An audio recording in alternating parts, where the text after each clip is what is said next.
On this week's episode of 1-0, we'll talk about the upcoming MLB season, college basketball, and introduce a new segment. 10 and 10 is back. And as always, we'll give you your picks for this weekend's games and so much more. All of this and more coming to you on the 1-0 show. We're going to have an exciting show. We're going to talk about the NFL divisional round and what we expect from it. We talk about Texas's inconsistent start in Big 12 play for men's basketball. We'll finish with some talk about our women's basketball team. So we got a packed show today.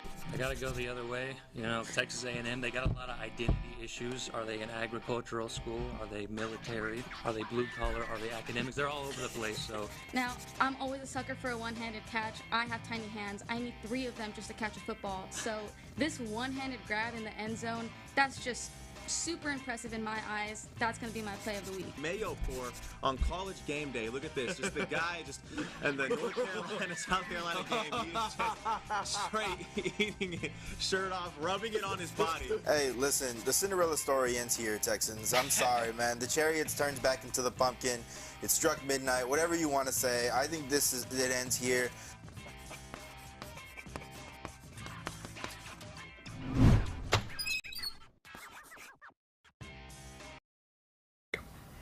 Today's show is brought to you by Cat Metro, Austin's transit system. We connect you to work, school, play, and everywhere in between. Plan your ride this weekend's game at catmetro.com. .org. Important reminder there.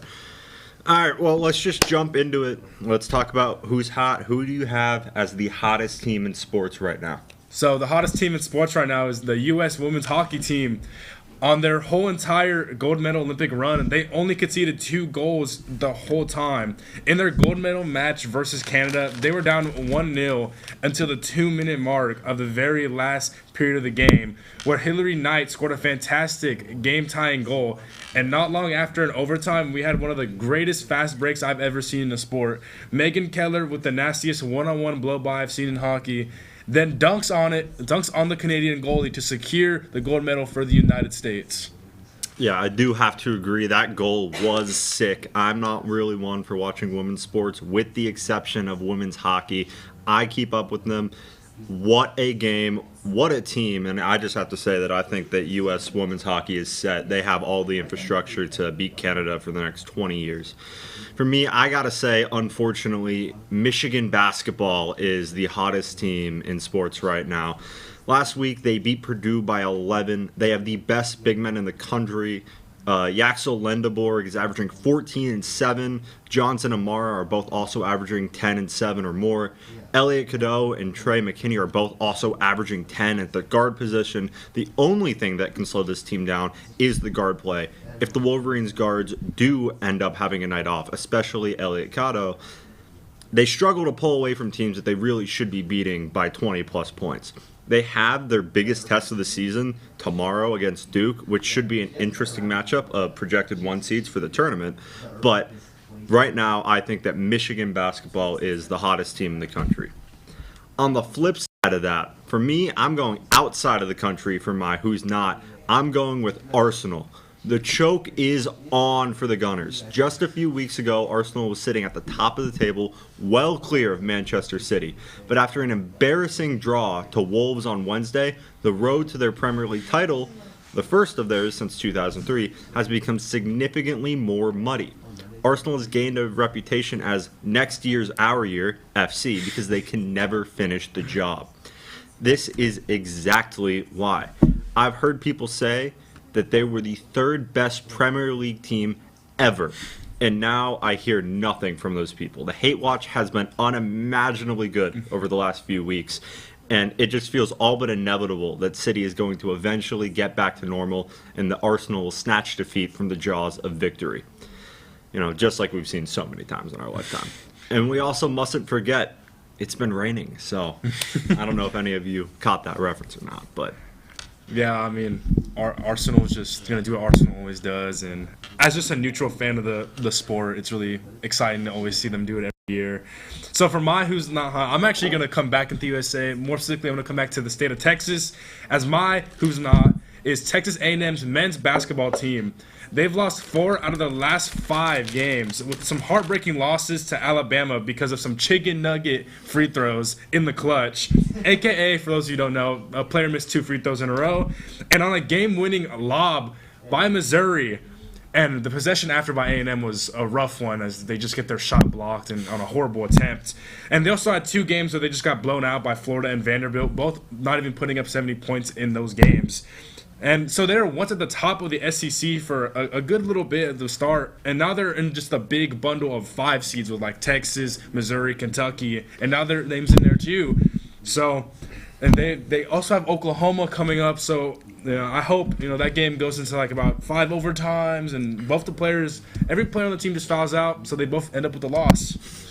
Yeah, I do have to agree. It is enjoyable to see Aggie go down, but you did say that Texas is in the 5 seed conversation. I'm not too sure about that. I'm talking about for the SEC. Oh, for the SEC tournament. Yeah. Yeah, I just don't see it. We'll touch on this a little later, but I don't see very much going on good with this Texas basketball team. Moving on to what's trending. Baseball season has officially arrived. Spring training games start today, and there is only one question on the mind of every MLB fan. Will the Dodgers three-peat? So do you think that Shohei and the crew will be able to get it done one more time this year? It really makes me sick to my stomach that I have to sit back every year and watch them just buy more, and it actually works out. Because how many times in sports have we seen teams sign the big free agent and like they it doesn't work out as a team, but for the Dodgers it just glues so well together. And what's hard about it is that I can't really think of an NL team that's like who hasn't already tried in the past years that is like moving me enough. Like we have the Padres who are in the division who they give them a good fight, but they always can't win the big game in the playoffs. And you have the Phillies who just are just on the slow low decline. And the Brewers are stepping it up a little bit more, and they had an interesting series with them in the playoffs. So they have a shot just because of how well their pitching staff hopefully can maintain form this year. And then the Braves, they always just get hurt. Acuna always gets hurt. Yeah. Their rotations really always hurt. Yeah, well, for me, the obvious answer is yes, they have a supremely talented team. I don't think that there's a team in the MLB, or even 2 teams if you combine the rosters, that could stand up to the Dodgers this year. But with that said, the baseball gods have always had a funny way of ruling their sport. I don't think that the Dodgers will three-peat this year. I think that they'll probably have an injury collapse once you get towards the NLCS. It's a long season. Obviously, having all that money to buy players does help out with filling in roster depth. But I feel if they run into a really hot team in, late October, early November, then I just don't see them doing it. I don't see them getting it done 3 years in a row. It's so hard just to win a championship. Last year they went to extra innings in Game 7, but, this year I just don't see them winning another one. But as we move closer to March, the men's bracket is shaping together more and more every day. There are some huge matchups between top 4 teams this weekend, which we will preview later in our show. That being said, who do you think should be the favorite heading into the NCAA tournament this year?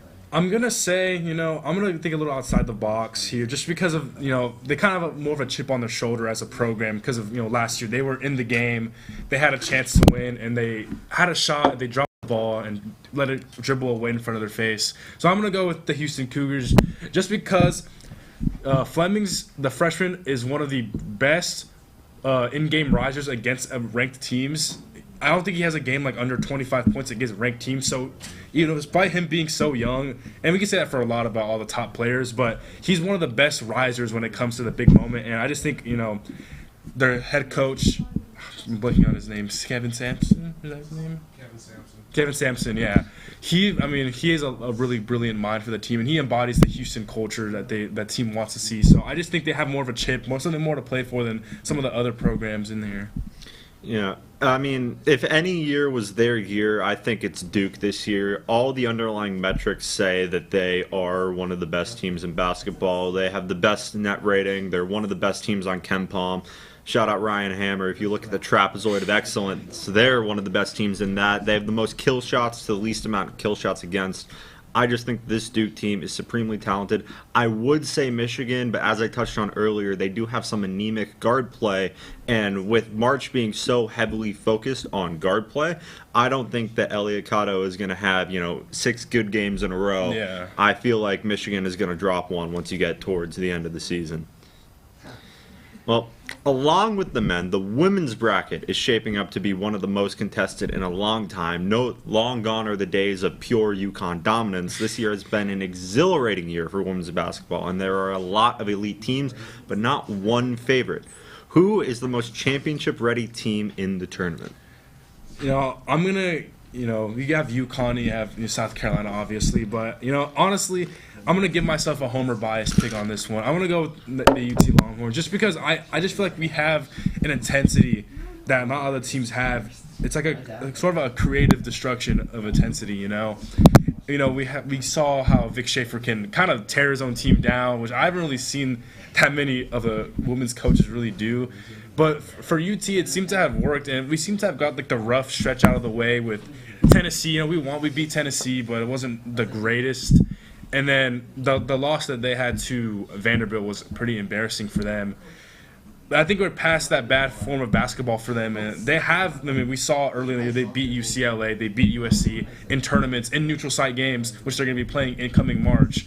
So that's something to look out for me, and that's my favorite going into the tournament. Yeah, for me, I feel like the obvious answer is UConn. I think they're the only undefeated team still in women's college basketball. But my gut says to take the University of South Carolina Gamecocks. I just feel like they've been building towards it over the last couple of years. They've been getting better and better every year. This year, the team does look like a juggernaut that they're going to be a force to reckon with come March.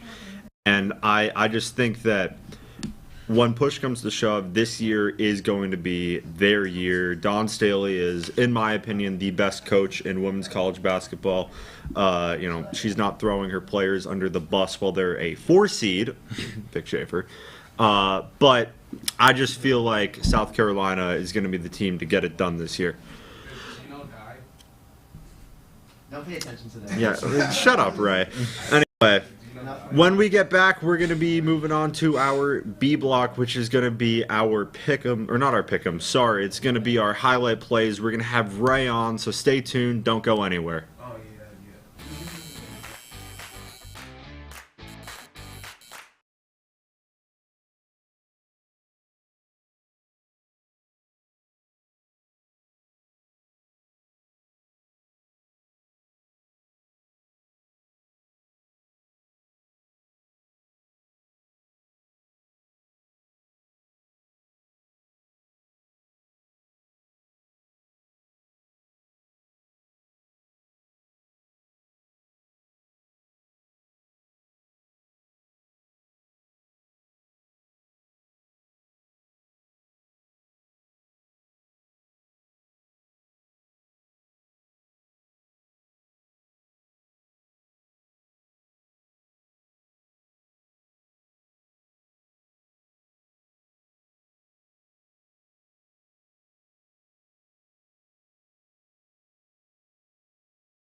Back to the One and No Shorts, One and No Sports Show. I really can't speak well.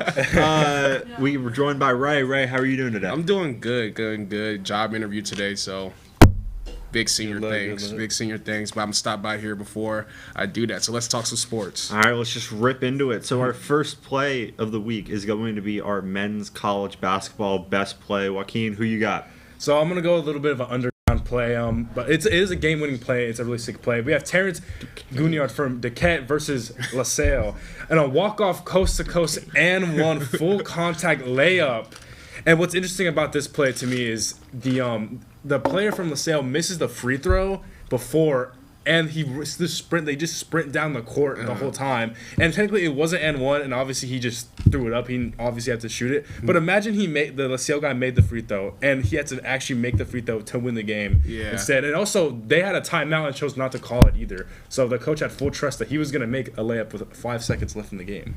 You know, all I'm hearing over there is imagine. It didn't happen. For me, I'm going to go with Iowa State's Nate Heisey, brother of his sister, I forget her first name, but she won the gold medal with the U.S. Olympics hockey team.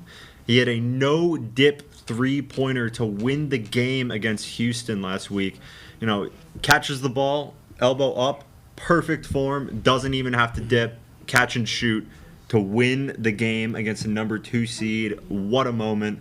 Talk about stepping up to the show. Yeah. You see why I had to put so many imagines. That was a hard play to beat. That's a hard play to beat and stuff. Like, the weird part about that, I don't know why that guy was such in a rush up one to shoot a layup. That was just stupid, and then he just single-handedly cost his team the game. But I'm going to have to go with the Iowa State play. Obviously, one of the 2 best teams in college basketball. Iowa State had to come back in that game, so that 3 was really impressive. A team like Houston, so I'll give you the points, Colin. All right, 1-0. So for me, next up, we got the best women's college basketball play. For me, I'm going with something a little unorthodox here. The best charge-taking form I have ever seen by Sasha Washington of Vanderbilt.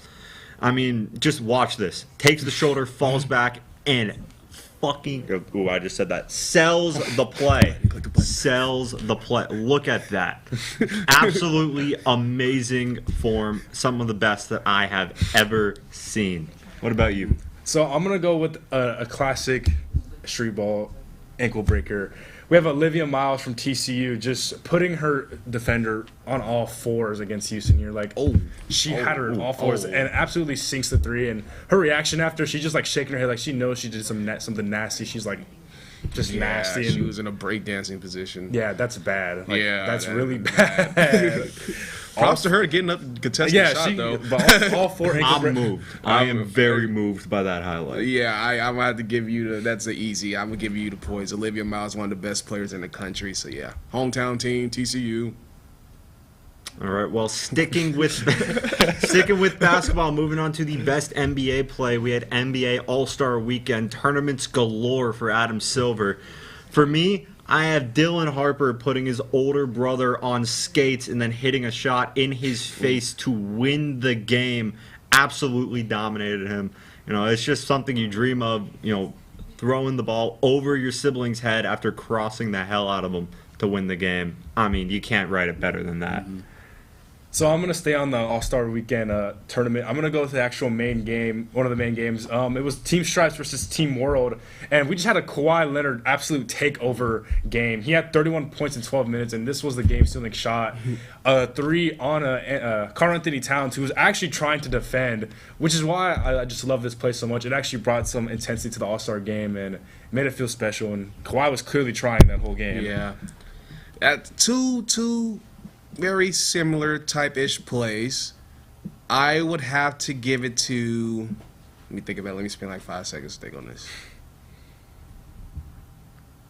For the moment, I'm going to give it to Colin because, it's you're going against your older brother and, the whole world is watching. That's something that you dream about, playing in your backyard. So I'm pretty sure they had that moment in their backyard, a million times for it to happen on national television spotlight. I have to give you the 3 points. Well, 3 points, a point.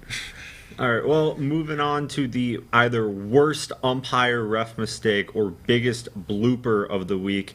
For me, I have the refs almost blowing it for Canada Czechia had 8 men on the ice during their goal to go ahead, put them up 3-2 with, I believe, around 7 minutes left in the third period against Canada. You can count the circles. There's at the top there. There's 8 total guys on the ice.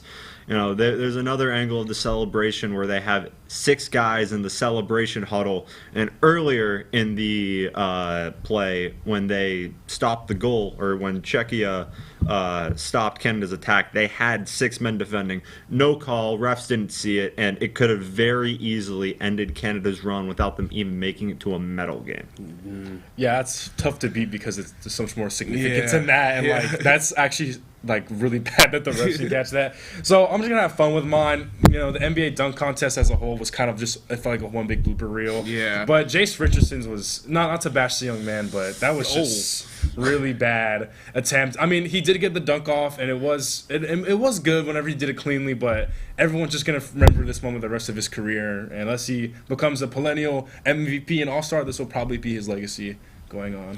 I don't know about that. Look, I gotta stick up for my guy. He's an ex-Spartan right there. I don't know if that's gonna be his entire legacy. He's a bright young player. This is his first year in the NBA. Yeah, actually, that's true. We'll see. You know, he's on the Magic, and they like to use their young guys. So.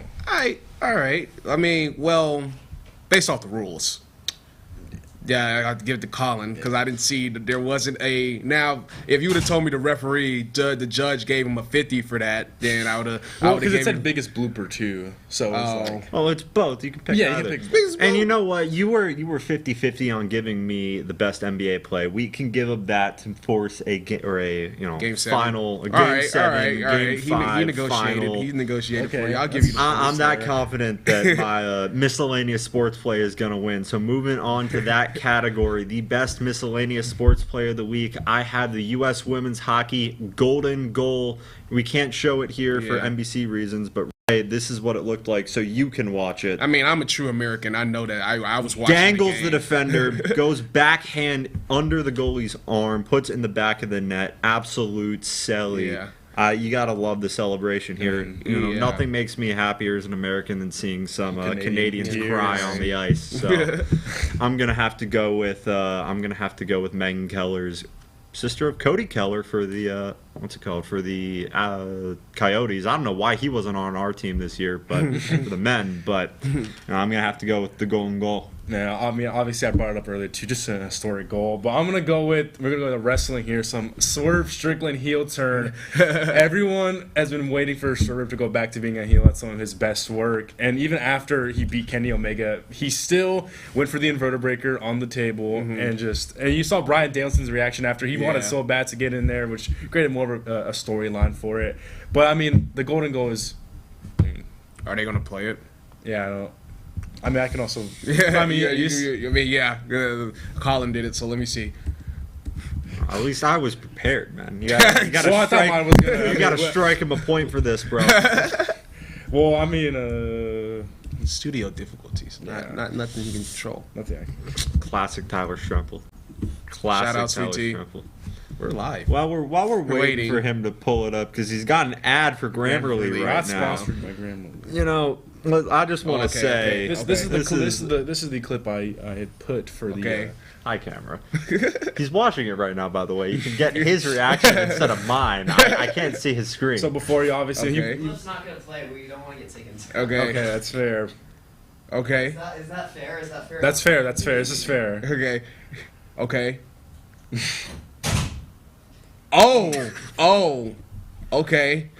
Jesus. If you guys, y'all obviously didn't see it, but it was pretty brutal. And look it up. His reaction after was like, I needed this. Yeah. He was full of hatred when he did this. I needed this. It's tough. I'm a big wrestling fan, but I'm also an American as well. So it's very tough. Swerve, one of the best wrestlers in the world. Whose house? Swerve's house, and he needed a heel turn. But the fact that our women's team were about a minute and 50 seconds away from elimination, scoring a goal to send it to overtime, and then go ahead and set that golden goal, I'm going to have to give it to Colin. So, I yeah. always win. I never lose in this game. Oh wait, we got FaceTime. Let's go. I just want to thank Ray for giving me what really is a 4-1 victory, but I made it 3-2 just because I'm such a great guy.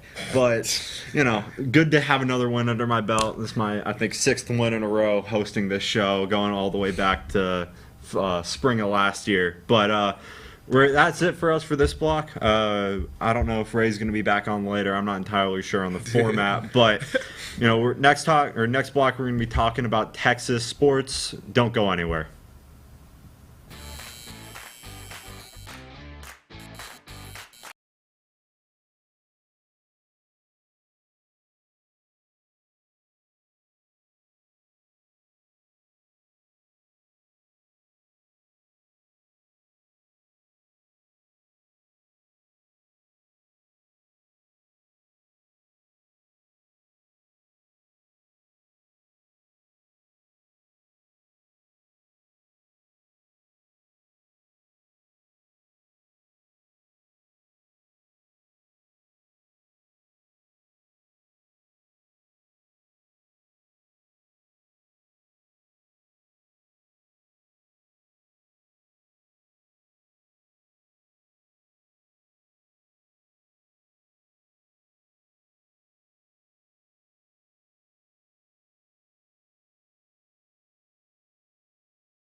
Welcome back to the One to Know Sports Show, and we have a new block, a new segment for the show today. It's called Texas Takes. It's more of a debate-style show about some Texas Longhorn sports. So for the first question we have, after defeating LSU on Tuesday, Texas men's basketball has officially gone on their longest conference winning streak since 2021 with 5 wins in a row. Who is the best player on this team and why, Colin? This is my mantra for Texas men's basketball this year. They all still suck. all of them are bad. Dalen Swain is the best of a bad bunch, but honestly, watching Texas men's basketball this year is kind of like watching the 2020 Bulls after they started being bad. I'm not really moved by anything. It's not really entertaining. It's just like suffocating basketball. It's not really fun to watch, and I just don't enjoy it at all. Like, if I'm gonna talk about who the best player on the team is, the answer kind of has to be Dalen Swain. But in my opinion, best player doesn't mean anything. They're all terrible. I mean, your best player is a transfer who's shooting mediocre efficiency and putting up 20 points. I'm not moved. I'm not moved at all.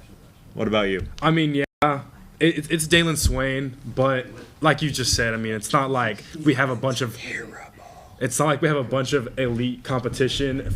And I mean, sure, I think Dalen Swain has a chance to get drafted in the NBA. Some people even have him going like late first round. But yeah, again, kind of. Let me get my face in it. Kinda, that ain't happening. Yeah, that ain't happening. But yeah, I mean, they're just really like they just feel so like they look like they have no idea what they're doing out there. Sometimes they're just kind of running around and giving Volkatitis the ball, and hopefully he gets fouled. That's literally half of their possessions. It seems like now. And then we saw against LSU, they were up by like 20, and they were down. They were like almost down by like 3 or 5. LSU, who is terrible, by the way. Yeah, this isn't even like a debate at this point. We're kind of just ranting about how we're frustrated. They're not good. They're not good. It's not fun to watch. Like, at least last year it was fun to watch. Trey Johnson could pop off at any point and drop, he could drop a 30 bomb. It'd be entertaining to watch. He went high for a reason. There is never a point that I'm like, I think Dalen Swain could go for 30 tonight. It's like, is Dalen Swain going to make more than 10 points from the field? I don't know. I don't think so. I'm not moved by them at all. Moving on, Texas baseball is off to a hot 4-0 start this year. The Longhorns have already run 2 games by run rule in front of fans this year at the Dish. Which pitcher do you think is going to be the key to this team's success this season? So on our lovely Monday night show, I mentioned Volantis. But I think, that's kind of like the clear answer because we saw him, he was the freshman of the year at the bullpen, and now he's a starter. Obviously, he's going to be the most intriguing and most important one. But I want to mention the guy who came out of our bullpen and gave us, because we had a bullpen game against Lamar, and the most notable one who both went the most. I mean, he let up a run, but he had the most innings, and he looked the most in control of the whole game. I'm going to go Sam Cozart. I think he's also a freshman if I'm thinking it's correctly. So, I mean, I think it's really important. We saw how good and important Volantis was for the Longhorns last year as a closer. And I think it's very important, especially early in the year, to get your bullpen situated and to figure out who is a dog in the bullpen and who's going to choke it away for you. And I think just the more often that we throw out these guys, I mean, Sam Cozart is one that's a watch for me. I just feel like I was the most moved by him in our bullpen game, and some of the other guys starting. I mean, we started off losing to Lamar. I mean, we can't throw those guys, not yet at least. We can't throw them out there against real like SEC opponent teams or any teams that's nationally ranked yet. Yeah, for me, I do love an innings eater out of the bullpen. So I'm not too mad at Joaquin's answer, but I do think that the obvious answer is still Dylan Volantis. I mean, the guy is so good, and he can go for so long. I believe he pitched 8 innings in his debut. Yeah. He didn't look shabby at all. He looked like he was in control for all 8 innings. He didn't start to trail off and fade at the end there. He had a no-hitter for 5 of those innings too, which is that's pretty dang good. But, I think that Dylan Volantis this year is going to be the key to this team's success. Realistically, it's going to be all the starting pitchers, and Aruga Rojas had a bit of a stinker in the first inning of the opening game where their bases were loaded before he even got out, and then, a run scored. Of course, he did pick it up. He followed the first run up with, I believe, 5 straight strikeouts, which was electric to watch, but I feel like it's going to be the long starters, the ones that can put games on their back for the entire game. And that's what Dylan Volantis is to me. I just think that he's going to be the most important this season when it comes to our pitching staff. Texas softball's Reese Atwood set a school record over the weekend as she hit her record-setting 59th home run, which was captured by our own Gabriel Silva. That being said, who's the best player in Texas softball women's history? And I'm gonna take the lead on this one, but I mean it's pretty obvious. This is pretty simple. I mean, it's Kat Osterman. I mean, she was on ESPN's greatest all-time team for softball history, holds the Big 12 conference strikeout record and pitching crown with career wins, ERA and strikeouts and shutouts, no hitters, whip, has a perfect game, and she also has the best strikeout ratio in NCAA history with 14.34. I mean, it's just kind of hard to beat that. I mean, and we've been so good at softball for a long time, but she's just clear cut above the rest when it comes to softball. Yeah, there's no room for disagreement here. Kat Osterman is one of the best players of all time, let alone Texas players. There's not really a debate when it comes to who the greatest Longhorn is right now. Honestly, if we're talking pound for pound best players ever, I think Kat Osterman is in that conversation. I don't think anyone else at UT in their history has even come close to that. If we're looking at it from a standpoint of who the best hitter is ever, I think that's a lot more of that's more of an interesting discussion. I'm a big fan of home runs. I think that Barry Bonds is the greatest player of all time, and so for that reason, I'm going to say that if we're going position players, if we're going at bat, I think Reese Atwood is the greatest, or now the greatest, Texas softball position player of all time. I mean, I agree with you 100%. Home runs move me. Big hits, RBIs, extra base hits, and home runs. That's the big three of baseball right there, and softball. Just it moves me, gets me out of the seat. That's all that really. That's what I'm looking for in a GOAT. Yeah. Well, I think that's it for us on this segment. It's a little bit shorter than I think we were hoping, but these questions. I mean, there's really only one answer for a lot of them.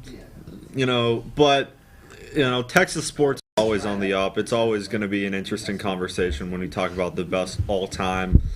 But that's it for us for our Texas block. Coming back next block, we're going to be at the 10 and 10, where we both have a rapid fire discussion about 10 different topics. So don't go anywhere.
Want to Know Sports Show. We're here at the D Block for our 10 and 10. So let's just kick it off, get straight into this first topic, the NBA All-Star Game.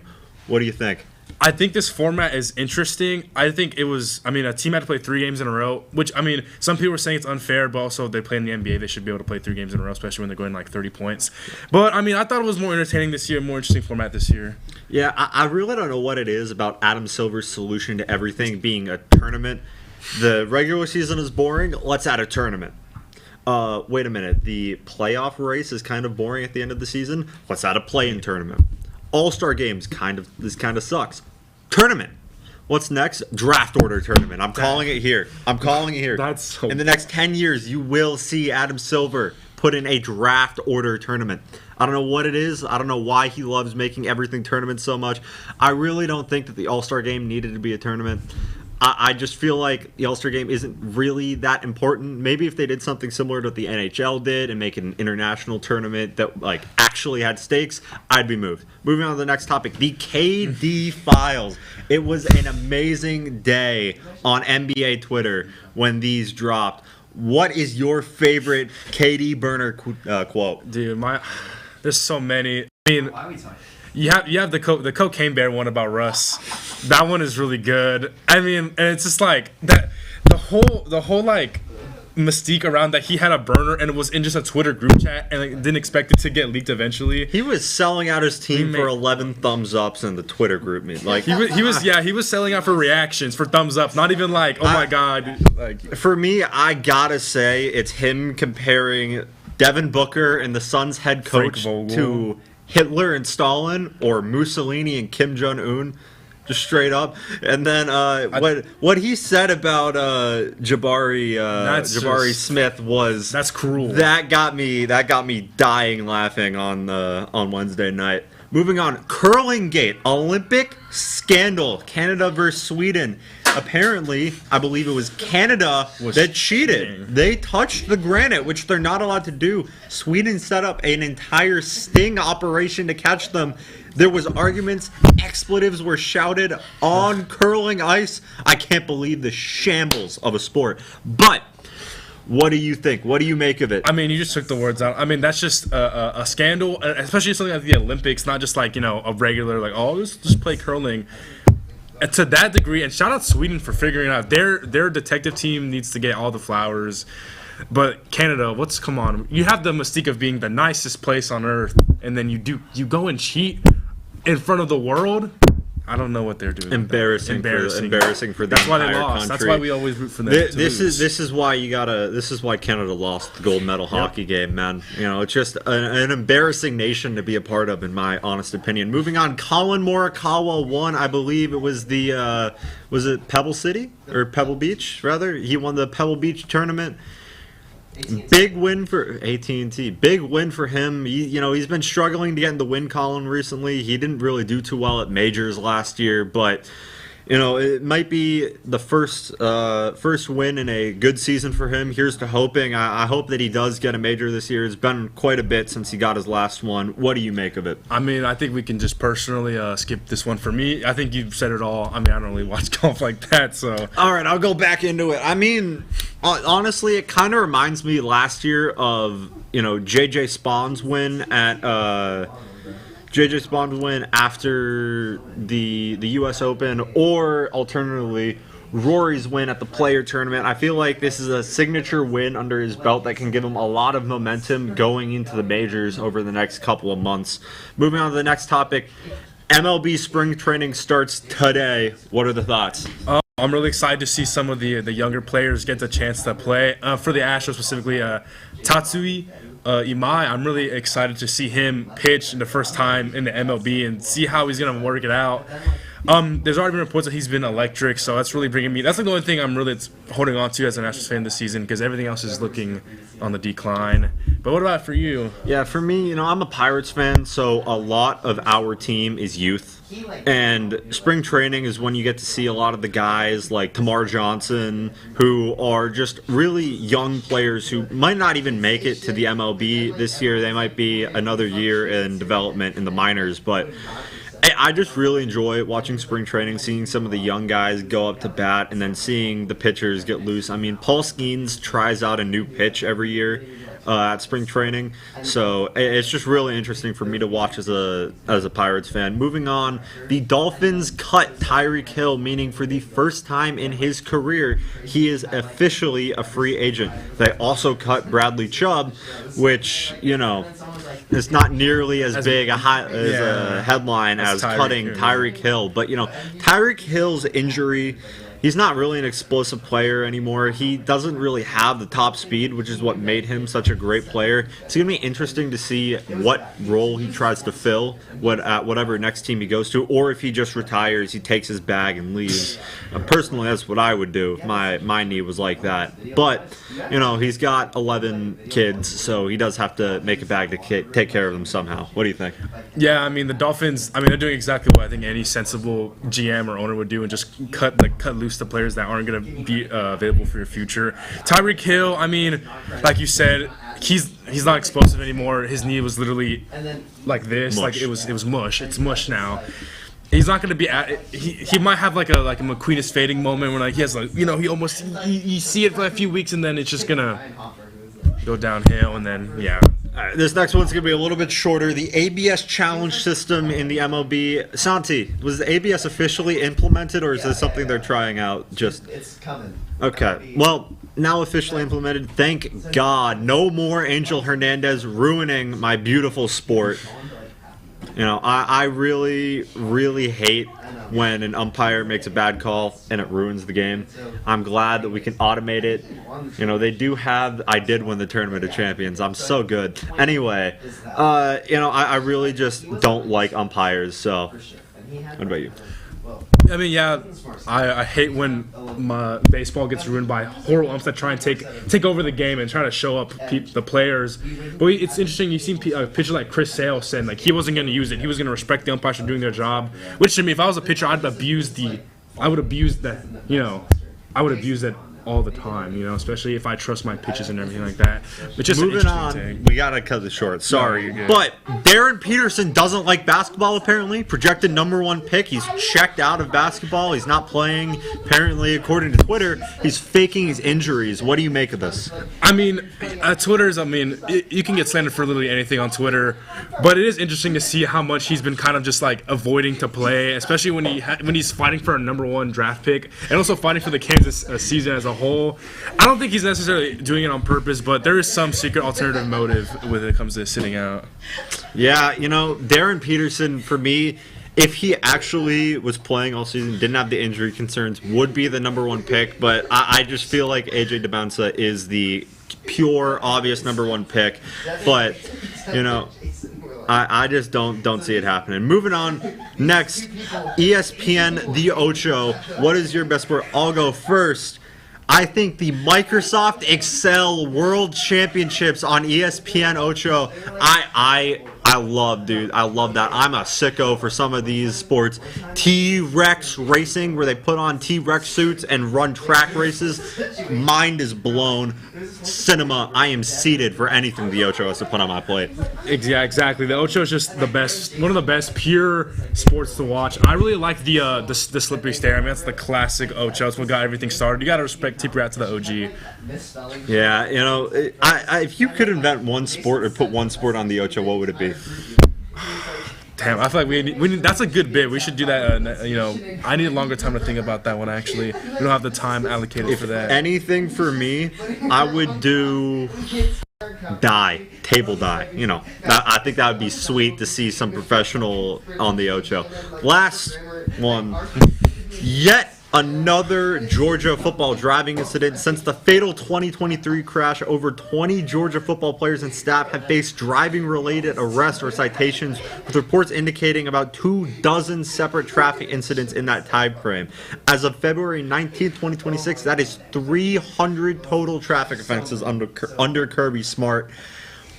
I just don't get how you don't get your players in line eventually. I I really don't. I mean, like, I get it. I mean, athletes tend to always not be the best at driving.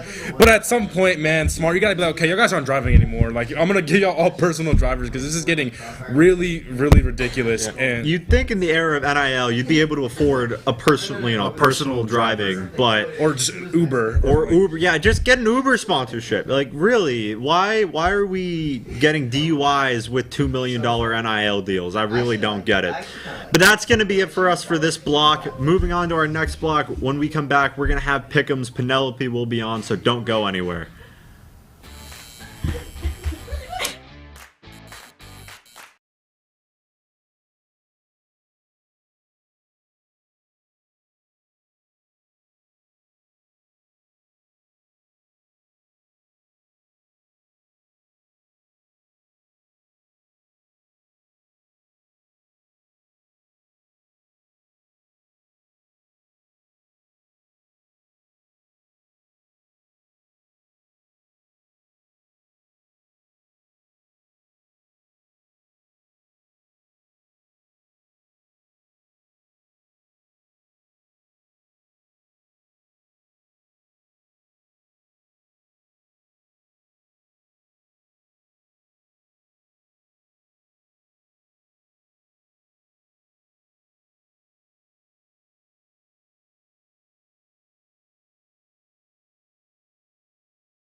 Welcome back to the One to Know Sports Show. We're here for the Pick'ems. Penelope's on. Penelope, how are we doing today? I'm doing great. All right, well, let's just jump right into it. First game, Iowa State at BYU. Who y'all got? I'm going BYU here, actually. I think Iowa State, they're in a good spot right now, but I think they're in the quintessential letdown spot of the season right now. I mean, they're coming off 2 back-to-back home wins, and then you go on the road to play 2 guys in A.J. DeBonza and Robert Wright, who are looking like some of the best players in the Big 12 on any given night right now. Especially DeBonza looks unguardable. Real chance he's the number 1 pick in the draft this year, and it's going to take a lot of both of them playing up to their standards and then a little bit of par for the course screwing up on Iowa State's part, but I think the Cougars get it done on Saturday. Yeah, I'm going to have to go with the Cyclones here. I think Iowa State, they're hot right now. They're coming off a win against Houston, who, their rating hasn't taken a tank yet. They were number 2 at the time. They'll probably go down to somewhere around number 4, depending on the result of the Michigan-Duke game this weekend. But, I just feel like Iowa State's offense is that good. Their defense can be questionable at times, but I trust that Iowa State's going to be able to pull it through.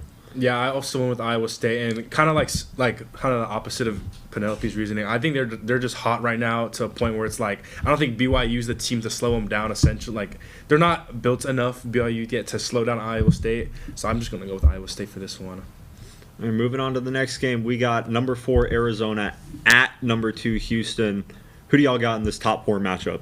I think Arizona is kind of a little bit falling apart right before our eyes right now, but they've got to get it back on track, and this is a must-win for them to stay alive in the Big 12 race. They lost back-to-back games to Kansas and Texas Tech, but they were sitting at number 1 for a couple weeks, and I think there was a reason for that. So I think it's do-or-die mode for them right now, and they're going to get it right for this game against Houston. Yeah, I'm gonna go with the U of H because I don't know. I've never really been Arizona has never really moved to me this much this year, especially with Colin P. His main move is just kind of go like that to try and big body their way into the thing. And I just feel like Houston's too well coached of a team to let that dominate their whole game. So I'm going to go with Houston at home in this game, especially after their loss to Iowa State. They're really trying to look for a signature win again after blowing it against Iowa State. I'm going to be completely honest. I don't know the first thing about Big 12 basketball this year other than who the best of the best players are. I think Houston's best players are going to be slightly above Arizona's, so I'm going to have to go with Houston. Also, they're just coming off of a major upset. They're going to be fired up, looking to prove themselves against a team so they can, keep their 1 seed. So I'm going to have to go with Houston. Moving on to the other top 4 matchup of the weekend, Michigan State versus Duke. I believe this is a neutral site game. And for that reason, I am going to go with Duke to win it. This is kind of like picking between, 2 evils for me. I hate both of these teams. My mom went to Maryland, so I was raised to hate Duke, and I went to Michigan State for a year. I hate Michigan. But I'm going to have to go with Duke, unfortunately. I can feel my ancestors yelling at me for even saying that. But I just feel like Duke's team is a lot less on and off than Michigan's team is, especially with their guards, like I mentioned a couple times. So, yeah, I'm going with Duke. I'm going to go with Duke here as well. This was a tough one, both national titles contenders for sure, but I think the real differentiator here is going to be Duke having the best player on the court here in forward Cameron Boozer. He's averaging a 23-10 double-double and shoots 58% from the floor, so I think they've got the clear better player here. I'm going to break it up. I'm going to go Michigan here. Just, I feel like they have a lot of strong regular season, the guards have been a little bit better as of late, and I feel like they can put. This is a big test for them, like you said earlier, Colin. I feel like they just have more of a rise this game. They have something. Despite being the number 1 seed, people still don't think people still think Duke's the best team. So I feel like they just have a little more to prove this game. So I'm just gonna go with Michigan, and they have the best big in college basketball. All right, well, sticking with Michigan basketball, but moving over to the women's side, number 6 Michigan goes on the road to number 11 Iowa to play in the house that Caitlin Clark built. Who do y'all got? I've got Michigan for this one. I think Iowa's just stumbled too much without Taylor McCabe, who's been out for a couple weeks and will be out for the remainder of the season, I believe. Yeah, honestly, Iowa's just kind of banged up on this kind of stretch they've been on. I just think Michigan has a better, well-constructed team to face Iowa. Even though it's on the road, Iowa, it's going to be a really interesting game. It's really the most one of the most 50-50 matchups we have, despite all like the classic top 4 matchups we have in men's basketball. I'm gonna just go Michigan. I'm feeling Michigan. There's this week. I feel like they're gonna have a good weekend in sports. My pride will never allow me to willingly pick Michigan as a team and pick them. So I'm going with Iowa. I also feel like, despite the injuries, the home court advantage in college basketball is a real thing. I think that Iowa is going to be a team. Oh, it's the other side for some reason. Iowa is going to be a team that is going to be able to compete, even with Michigan, as good as they are, even with some injuries at home. So I'm going with Iowa. Moving on to NBA basketball. The Rockets are going to the Knicks in KD's first game since the files dropped. Who are we taking? I'm going to go with the Rockets, and I was going to pick the Knicks, but then I saw the Rockets actually did beat the Hornets. I was really interested in how the team chemistry was going to look, especially after the whole KDF files that came out over the last KDF week. files? That's what most people are calling like them. IDF, but KDF? Yeah, that's how people are calling them on Twitter. Wow. But, yeah, I'm going to go with the Rockets. Yeah, because I don't know. The Knicks always seem to struggle when it comes to like these big games, and I feel like all year I've watched them just lose and lose and lose when it comes to playing like real like competition especially from the Western side. They seem to always lose, and like they're really hurt. They're starting. I think Jeremy Shohan's playing a significant minutes right now. So that kind of just tells you the state of their team right now. I respect him, but like if he's asked to score the ball a lot, then. Yeah, I'm going with the Knicks. I mean, there's not really any logic to this other than I don't feel like the Rockets are going to be that great of a team for the rest of the season. I feel like when you get drama like that where one of your best players calls another player on your team a slur in NBA Twitter group chats on a burner account, I don't feel like the performance is going to be there. He has fire. He has enthusiasm for Get higher, the game. 77. Yeah, I'm still picking the Knicks. Passion. I'm fading with KD. Well, I actually This is a fade matchup. I can agree with you that I don't think the Rockets will be great in the long run, but I think specifically against the Knicks in this game, I'm going with the Rockets because the Knicks are just too banged up here. OG Anunoby has missed the last 4 games due to a toe injury and won't be back for this game. Karl Anthony Towns is technically active, but he's operating with stitches from a severe eye injury from back in early February. And then on the other side of the ball, Alperen Sengun is back from a minor lower leg contusion that he went through earlier this month. And then Kevin Durant is back from a left ankle sprain and recovering from these files, playing with some extra fire. So we should put that on the injury report. And, yeah, I'm going Rockets here. All right, we're moving on. We got Olympic hockey. The United States is playing against Slovakia. Who does everyone got? I've got the U.S. here. I think it hasn't been so much of a dominant run that was expected from the U.S. so far, but their experience in overcoming adversity should bode well for them as this tournament continues. And there might not be a singular driver for this team like we've seen with some other medal contenders, but make no mistake, like Team USA has plenty of stars, and many of them are still due for Olympic-defining moments. Like Matthew Tkachuk has yet to score his first goal in Milan. Austin Matthews is the Americans' leading scorer, but he hasn't even been at his best yet, in my opinion. And then Jack Eichel could also stand to show more of a clutch factor that we saw from him in the 2023 Stanley Cup playoffs. So I think there's just more to give, and they're due for a big moment here. Yeah, I'm going with the USA here, albeit I do think this is kind of a trap game. The U.S. looked completely flat-footed against Sweden in their game yesterday, or 2 days ago, rather. And I just don't see this being an easy game. Maybe the U.S. will surprise me, but the way that they play the Olympic team, the way that this roster is constructed, this isn't a team that's meant to blow out competitive teams. This is a team that's meant to grind out wins. It might not end up being Canada in the gold medal game. They are tied 2-2 right now to Finland, but I think that the U.S. will get by, but it's not going to be a big blowout like you might think it would be just because of the way the team's constructed. I'm still going the U.S., but I wouldn't say it's going to be a comfortable game. Yeah, I'm also going to go with the U.S. and kind of a mix of both y'all's points. I think Penelope brought up a lot of the players haven't really had their big moment yet when it comes to the game. But also, this is an interesting game because like Slovakia is a pretty well-respected team when it comes to hockey, especially on a national say it like this. So I don't expect this to be like a blow, like a 7-0 game. But I am looking for the USA to kind of have a fire on the team. They kind of just feel like they're playing right now. I want them to I want to feel something when I'm watching them play. I'm not feeling too much spirit coming from them, especially when they potentially have to play a gold medal game after beating Slovakia. I want to see some fire under them in this game. Truth. All right, well, moving on to the most medals in the Olympics, I feel like there is an obvious answer here just because one country is so far ahead of everyone else already. I believe that Norway currently has a 7 gold medal lead.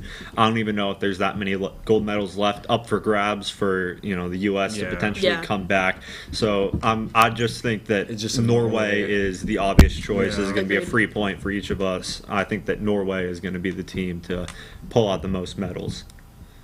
Agreed. Yeah. Yeah. I mean, basically, there's no time. It's over on Sunday. There's not enough time. Yeah. Yeah. All right, moving on to the UFC in I believe this is a light heavyweight bout, if I'm not mistaken. Sean Strickland versus Anthony Hernandez. Who do y'all got? I've got Hernandez in this one. I think it's going to be a submission victory for Hernandez, since he's the better grappler. Yeah. Well, for me, I feel like the build for both these guys are the same. There's only about an inch difference in height and reach. Strickland hasn't been in the octagon in a year since he lost to DDP. Hernandez has won his last 2 fights. I'd wager that this goes to a decision and that Hernandez is going to eventually pull it out. Yeah, identical fighters with identical ratings in the UFC standings. I'm gonna go with Anthony Hernandez though, just because the rust that Sean Strickland has, especially coming off of a loss. It's kind of hard to build momentum, especially being a year gone. And I just think Hernandez has had has been in better form as of late. Well, moving on to the PGA Tour, there's a signature event coming up, the Genesis Invitational. I believe Tiger Woods is running it this year. Who do y'all got as a player to finish inside the top 10? I'm going to just say Rory McIlroy because I don't watch golf. And, it's kind of, I don't think it's crazy to say the Masters winner is going to be top 10 in this tournament. And he's doing pretty good right now. I think he's 3rd, if I'm correct. So as long as he keeps his usual form and pace, I'm sure there's not far-fetched to think he'll be in the top 10 either way. Agreed. I think it's going to be Rory just because he's coming off the confidence that Augusta gave him last year. And this course is going to favor players who are peaking with their iron game and can separate themselves with their driver. And he's always been that guy. Yeah, I'm going to fade the Rory pick here. I just feel like he's not as committed to golf anymore since he got the big monkey off his back. There isn't all that much for him to grind about. This is something he talked about in depth. But I think that Cam Young has been really hot ever since the Ryder Cup where he was one of the U.S.'s best players. I just think that this is a setup that is going to be able to favor him. He's going to be one of the guys I would watch this weekend. I think Cam Young is going to be able to finish inside the top 10. So moving on, last pick'em, Texas men's basketball goes on the road to Georgia tomorrow, 7:30 p.m. Who y'all got? You want to take it? Yeah, I'm gonna go with Texas here, just because This is not so me giving Texas a lot of credit. I just don't think Georgia is a good enough team to really give Texas that much of a challenge, especially with kind of the people they've been facing recently are kind of similar on Georgia's level. Georgia was ranked early in the year, but they've kind of just been slowly slipping down and just kind of falling off. And I don't think it's going to be an easy game. I mean, we saw what they do against LSU, who's terrible, who's garbage. We saw they almost lost that game. I'm going to go with Texas here. This might be the last win for a while, though, for the Longhorns. Yeah, I see what you're saying there. I just got to think Georgia's got to show some grit after that 20-point loss at Moody a couple weeks ago. They just came off a road win against Kentucky. I mean, just that last loss for them was embarrassing. It was 20 points. So I think they're going to be coming back with vengeance. Yeah, I'm also going to go with Georgia. I talked about this a lot earlier. I am not moved by anyone on this Texas men's basketball team. I really just don't enjoy watching them play. I don't think it's entertaining. And I don't feel like there's all that much drive, especially I believe they're on a 5-game win streak right now. I feel like there's going to be some sort of complacency, even though Sean Miller might not be that type of coach. I don't see them doing all that much. We're really zooming in on my face here. They're a lot closer than we were before. But I really just don't get any of the hype around this Texas men's basketball team. I don't see it going anywhere. I'm not particularly moved by anyone. I don't think that they have what it takes to be one of the teams in the SEC that's going to do really anything for the rest of the season. So I'm going to have to go with Georgia. Well, that's going to do it for this week's episode of 1-0. Don't forget to join us on Tuesdays at 6 p.m. for our new episodes of College Press Box, and Wednesdays live at 9 p.m. in this studio for a new episode of College Crossfire, and next Friday at 11 a.m. for our next episode of 1-0. Thanks for watching. Hope you all have a great weekend. Goodbye. All right, nobody move. Let's get a picture.